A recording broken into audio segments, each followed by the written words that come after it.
கலாட்டா கூட்ட நெரிசலில் சிக்கி இதுவரை 31 பேர் இறந்திருக்கின்றார்கள். 58 பேர் அரசு தலைமை மருத்துவமனை, மருத்துவக் கல்லூரி மருத்துவமனை மற்றும் தனியார் மருத்துவமனையில் சிகிச்சை பெற்று வருகின்றார்கள். இந்த சம்பவம் நடந்து உடனடியாக முதலமைச்சர் அவர்கள் மாவட்ட ஆட்சித்தலைவர் அவர்களுக்கும் மாவட்ட காவல்துறை உயர் அதிகாரிகளுக்கும் எனக்கும் தொடர்பு கொண்டு உத்தரவிட்டு உடனடியாக மருத்துவமனைக்கு நேரில் சென்று கூடுதல் மருத்துவர்களை வரவழைத்து உடனடியாக அவர்களுக்கு தகுந்த சிகிச்சை அளிக்க வேண்டும் என்று முதலமைச்சர்கள் உத்தரவுகளை வழங்கினார்கள். மாண்புமிகு பள்ளிக்கல்வித்துறை அமைச்சர்களும் மாண்புமிகு சுகாதாரத்துறை அமைச்சர்களையும் உடனடியாக நேரில் செல்வதற்கு உத்தரவிட்டு அவர்களுக்கு வந்து கொண்டிருக்கிறார்கள். நாளை காலை முதலமைச்சர் அவர்கள் இங்கு நேரில் வருகை தந்து இந்த பாதிக்கப்பட்ட மக்களை சந்திப்பதற்காக வருகை தர இருக்கின்றார்கள். எனவே இப்பொழுது இருப்பது 42 பேர், 46 பேர் தனியார் மருத்துவமனையில், 12 பேர் மாவட்ட மருத்துவக் கல்லூரி மருத்துவமனையில் சிகிச்சை பெற்று வருகின்றார்கள்.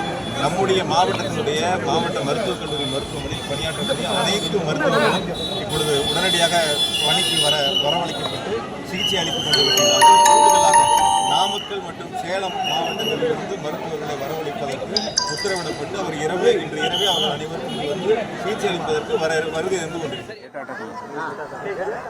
முன்னாள் அமைச்சர் செந்தில் பாலாஜி அவர்கள் செய்தியாளர் சந்தித்த காட்சிகளை பார்த்தோம். ஒரு மக்கள் நெரிசல் காரணமாக இந்த சம்பவம் நடைபெற்றிருக்கிறது. இந்த பலி எண்ணிக்கையை விடவும் நமக்கு அதிர்ச்சி கொடுக்கக்கூடிய ஒன்று, 58 பேர் இருக்கிறார்கள் என்பதே ஒரு அதிர்ச்சி அளிப்பதாக இருக்கிறது. அவர்களுடைய நிலைமை என்ன, அவர்களுடைய மருத்துவ நிலைமை எப்போது சரியாகும், அவர்கள் குறித்த தகவல்கள் இப்போது வரை வெளியிடப்படவில்லை. இதனால் பலி எண்ணிக்கை அதிகமாகும் என்று தெரிகிறது.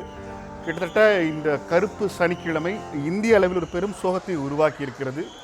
இந்திய வரலாற்றில் ஒரு அரசியல் கூட்டத்திற்கு வந்தவர்கள் உயிர் பலி ஆனது என்பது எனக்கு தெரிந்துதான் முதல் முறை என்று நினைக்கிறேன்.